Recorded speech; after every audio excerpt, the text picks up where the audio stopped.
Hey, it's Maximo and welcome to Tipples and Treats.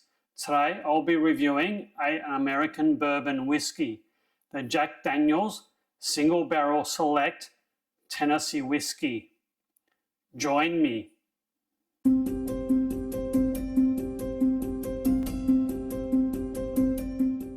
Welcome back to the channel. Today I'll be reviewing an American bourbon whiskey. If you've been following my channel for a while, you know that I am quite partial to bourbon whiskies. This particular bottle is a Single Barrel Select Tennessee Whiskey by Jack Daniel's. This Jack Daniel's whiskey has a distinct and unique taste coming from refining or mellowing the freshly distilled whiskey drop by drop through 10 feet of maple sugar charcoal. The distilled whiskey is then matured in American oak barrels for a minimum of 4 years and is bottled one barrel at a time as a single individual expression, or so the marketing blurb goes. Jack Daniel's is one of the only distillers in the world that still make their own barrel. And because of that, every different barrel has its own unique and slightly different complexity and taste. The flavour profile, according to the blurb, is soft spice to full bodied and robust. This particular example is a 700 ml bottle. It cost $115, although I think I got it on sale for around about $100, and it's 45% alcohol by volume. I'm quite eager to give this a go. I've been feasting on some really nice bourbons there, the Woodford Reserve, to name just one. These things are so hard to get off sometimes. There we go, I've successfully navigated it. It's almost like an IQ test, really, isn't it? Nice pop of the cork. It is cork with a wooden top, and I'm not sure whether you can see this or not, but it is single barrel, hand selected. That's what it says. All right, I'm eager to give this a go. That is a very satisfying glug of a very stylish and heavy glass bottle. In terms of the colour, it is a very deep sort of coppery toffee colour.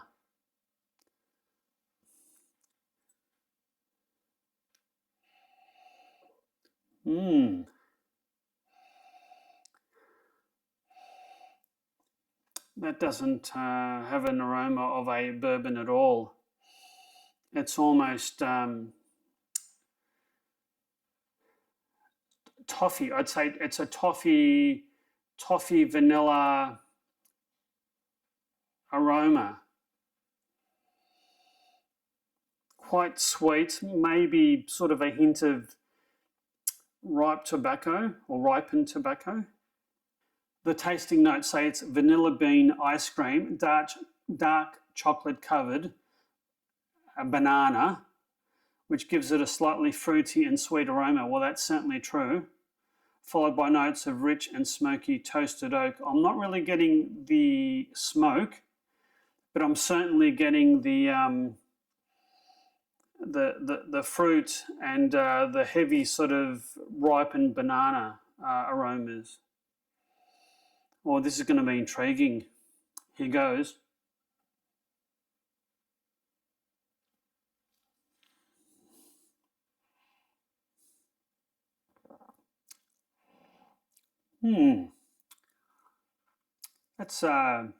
That's interesting. I have to have another one just to make sure.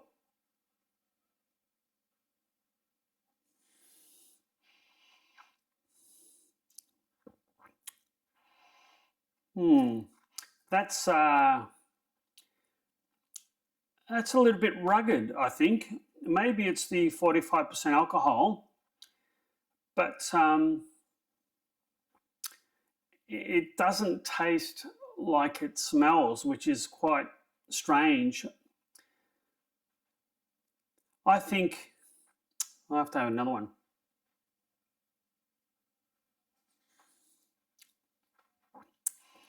It's certainly initially sweet. Then mid-palate, it turns a bit sour. It certainly fills the rest of the palate, and the finish is quite spicy with maybe a hint and a ever slight hint of smokiness. The tasting notes say it's smooth vanilla flavour. Well, maybe vanilla, but for me, not that smooth. Followed by rich butterscotch and brown sugar. Well, that would be the sweetness, but I wouldn't describe it in those words. Leather and smoke notes. I've never eaten leather, so I couldn't possibly comment. Smoke notes compared to some of the smoky scotches that I have, it's perhaps there, but ever so slight.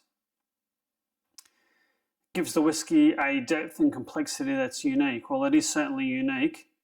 Toasted oak flavour ties it all together. I'm not that convinced that it's a well-rounded, well-balanced and smooth bourbon whiskey neat. I've had, I think, in my opinion, far better bourbon whiskies neat than this one. According to the tasting notes, it says a long and lingering finish. Vanilla flavour mixed with leather and smoke creates an unforgettable taste and long finish. Moderate viscosity, perhaps, and good mouth coating. It's certainly there. I didn't think it was that smooth and silky. I thought it was maybe a little bit overpowering and not well balanced, neat, in my opinion. And I do like bourbon whiskey, so it is only my opinion, but I'm a little bit disappointed with that neat. I'm sure if I add some ice to this, oops, there will be some significant changes. Well, I'm hoping for some significant changes for the better. All right, the ice has been added, and let's give this a bit of a swirl. Now, it's quite an expensive bottle, and I was hoping for more, perhaps. So maybe my expectations haven't been quite realised just yet. All right, I think it's quite cold. I think enough of the soluble oils have probably been released. And let's give this another try. Oh, interesting. I think the water and ice has released some of the smoke. I'm still getting the sweetness of the sort of toffee burnt vanilla, and some of the smoke has risen from the aroma of this. I'm going to try it now.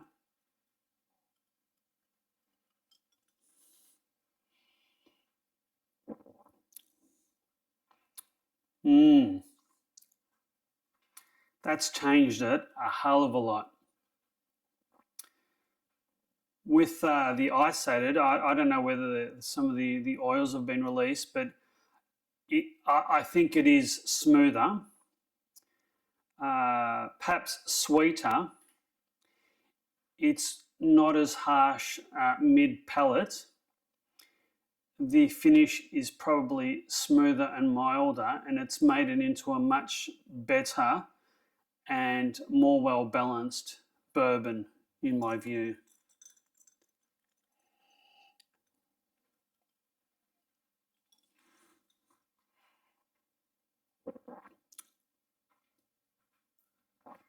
It's certainly strong in terms of the spirit, and taste, but I think the ice has mellowed it out to be a nice bourbon whiskey on the rocks. I don't think I'd be able to have this straight. I think it's a bit too unrefined. I'm not sure that's the word I'm looking for, but unrefined or not quite as smooth as I would have hoped. But with ice added, it certainly toned everything down, made things a little bit more mellow, released some of the nice smoky flavours and made it a bit more well-rounded and well-balanced, I think. I'll enjoy this. It'll probably take a little bit of time to get through. I'll have to be in the mood for this, but I think it's a worthy addition to the spirit cellar. On that note, I do hope you've liked this video review. If so, please hit that like and subscribe button. I'll be looking to release videos every couple of weeks into the future. And on that warming note, you take care and cheers.